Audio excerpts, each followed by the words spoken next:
Today we're exploring 5 more reasons we might live in a simulation. This is part 2, so if you haven't seen part 1, check that out first. It's one of the best videos I've ever made. Link for it in the description. What do I mean living in a simulation? Well, it all comes down to the simulation hypothesis, which proposes that what humans experience as the world around us is actually a simulated reality. Now, you're probably thinking, oh, the Matrix movies. Well, this concept didn't actually come around because of the Matrix movies, but rather was popularized by them. This theory actually dates back to the 1960s and was speculated about even back in Plato's time with his allegory of the cave. In the allegory, Plato speaks of people whose entire lives have been spent chained in a cave facing a blank wall. The enslaved watch shadows projected onto that wall by objects passing in front of a fire behind them. To them, the shadows they see are reality. Now, we know that those projected shadows are not actual representations of the real world. But those still trapped in the cave watching the wall don't know any better. They perceive that to be reality. Socrates chimes in with the belief that the philosopher is like a prisoner who is freed from the cave and comes face to face with this reality, this higher level of understanding. Unfortunately, most people remain chained to the wall and do not have the desire to leave their prison, for they know no better life. Now that I've got you hooked, let's check out some more reasons we live in a simulation. The final 3 are going to blow you away. Please enjoy.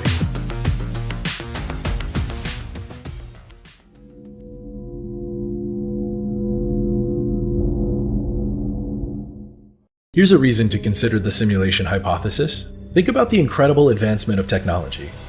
In just the past few decades, we've seen unbelievable growth in the field of computer science and virtual reality. This advancement is called Moore's Law and was proposed by Gordon Moore, one of the co-founders of Intel, back in 1965. Essentially, he discovered that the number of transistors on a microchip will double roughly every 2 years with minimal rise in cost. This has held true for decades and has exponentially changed the world around us. What was science fiction has become science fact. Think about it.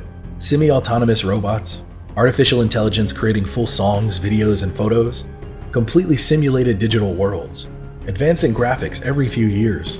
The world of technology is rapidly improving, and at a certain point, we're going to have to ask ourselves, why couldn't we create a simulated reality in the future? What was completely unbelievable 10 years ago is nothing now. What's it going to be like 50 years from now? 1,000.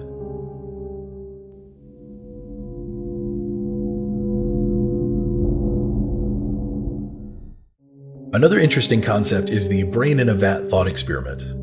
Let's say a mad scientist knocks you out and removes your brain from your body and places it in a vat. The vat is filled with life-sustaining liquid, and the mind is connected to a supercomputer that provides its simulated experiences by inducing electrical impulses identical to those your brain normally receives.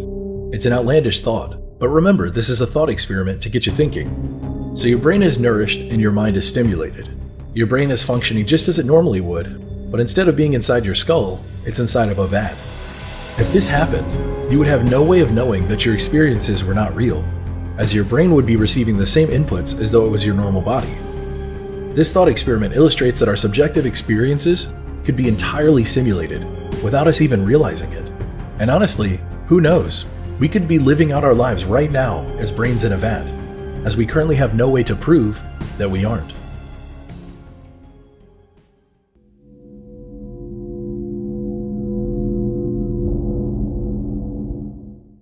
John Wheeler was an American physicist who worked on the Manhattan Project, the hydrogen bomb, collaborated with Einstein, and even invented the term black hole. But what I'm talking about today is that John Wheeler made the groundbreaking observation that rather than everything being a particle, everything is instead information. In 1990, he suggested that information is fundamental to the physics of the universe. He called this it from bit. What this means is that everything in the physical world has, at the very bottom, an immaterial source and explanation. I know that's wordy, but what that means is that truth is something created rather than objectively apprehended. Reality, beliefs, perception, that is the truth to everything in his opinion, and ties directly into the simulation theory. This potentially simulated reality is controlled by you and everyone around you. The world is literally what you make it. He believes that reality is what we accept as true, and what we accept as true is a reflection of our beliefs, which are shaped by our perception of the world. Essentially, the truth is a mixture of what we believe and what we perceive. It's the same way you have an entirely different worldview than someone else. You both exist in this world, but perceive and believe in totally different things.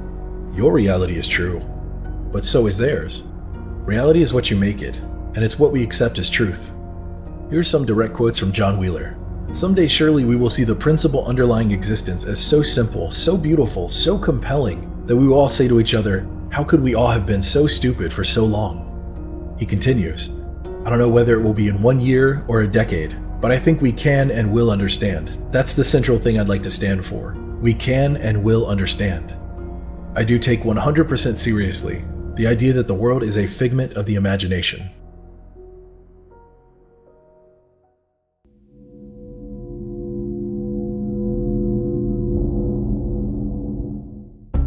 How could a simulation possibly be run? Think about it. The amount of energy required to render something this vast and detailed must be tremendous, almost unfathomable. Thankfully, we have the numbers to look at it. We know that a single gram of DNA can store 215 petabytes of data, which is equivalent to 215 million gigabytes of data. This isn't a hypothetical, maybe it can, maybe it can't. This is a literal fact. It sounds unbelievable, but it's true. Go watch 5 Reasons We Live in a Simulation for more details on how that's possible. But let's take this further. If DNA can store our data, what about the world around us? To render all this reality, we're going to need far more storage than the massive amount stored inside of us. Well, now we have a super compelling theory of how to simulate a simulation. First of all, you need to understand what a quantum computer is. Don't worry, I'm going to make this as simple to understand as possible. So imagine regular computers as chefs who cook one dish at a time following a recipe step by step. Now think of quantum computers as super chefs who can make many recipes simultaneously and quickly figure out the best combination of ingredients. Regular computers use basic switches called bits. These are like light switches that can be either on or off. But quantum computers use qubits, which can be both on and off at the same time, so they can be in 2 states at once. Because of this, quantum computers can explore lots of options at once, which can make them incredibly fast at solving specific problems that today, with regular computers, could take decades or hundreds of years to figure out. The current issue is that controlling these quantum bits is still a little bit tough. It's like trying to tame a wild horse. Scientists are currently working hard to figure this out because once they do, it could lead to a whole new era of super fast computing. Now let's tie all this into the simulation hypothesis. In 2017, a pair of physicists authored an article that revealed something truly incredible. Using the computational approach known as Quantum Monte Carlo, or QMC for short, led to the discovery that QMC had the potential to simulate a quantum computer. So what does this mean?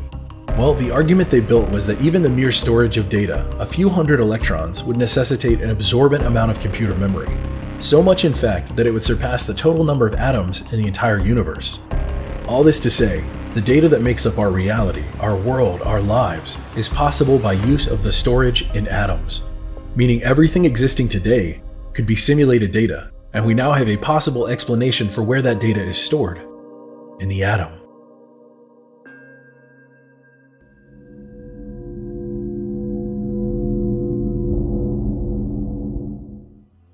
Let's talk about the information catastrophe, a concept discovered by Dr. Melvin Vopson.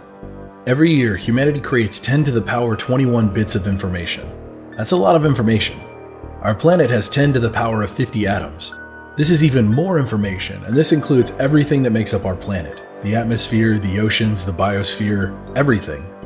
The information catastrophe is that the growth rate of digital information we are producing is about 33% year on year, and we are not deleting any of it. At a 20% growth rate, we are going to make more bits of information than all of the atoms on the planet in 340 years. At that point, we will overtake the number of atoms on the entire planet with digital bits. At a 50% growth rate, we will exceed the number of atoms on the planet in 150 years. This information catastrophe will mark the point at which the maximum possible digital information has been created, as well as the maximum power at which to sustain it.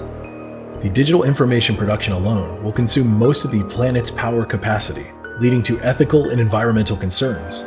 We are literally changing the planet bit by bit, and it's an invisible crisis. The number of digital information seems truly unstoppable. Dr. Melvin Vopson says that the theoretical endpoint we are going to hit, if we don't do anything, is what led him to the conclusion of the simulation hypothesis. We've been creating these digital bits for half a century, from the 1970s onward, and we have already created an astronomical number of bits. If we continue to grow at this rate, it really makes you wonder, could it be that maybe we are already in some kind of digital virtual world?